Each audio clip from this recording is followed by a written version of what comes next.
Jamhuri ya Muungano wa Tanzania Mheshimiwa Dr. Samia Suluhu Hassan katika mapokezi ya mbio za Mwenge wa Uhuru kitaifa leo tarehe 27 mwezi wa 6 2025.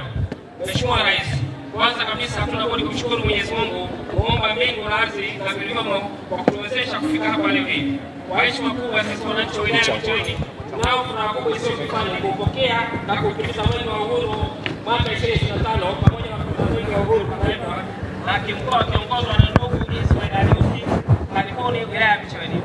Mheshimiwa Rais, wananchi wa wilaya ya Micheweni tunatambua umuhimu wa mbio za Mwenge wa Uhuru kuwa chachu ya kuleta maendeleo, kuonyesha matumaini pale pasipo na matumaini, kuleta upendo mahala palipo na chuki na heshima palipojaa dharau.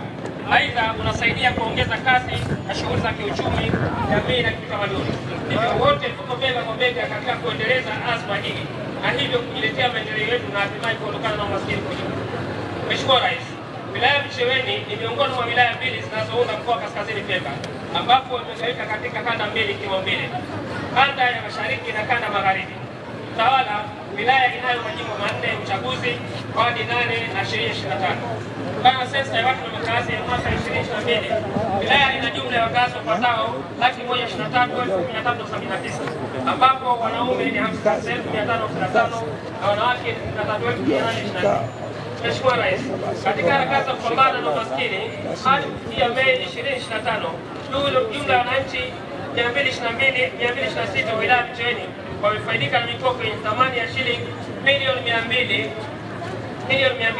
na laki 9. Kwa upande wa vijana, wilaya inaendelea kushirikiana na idara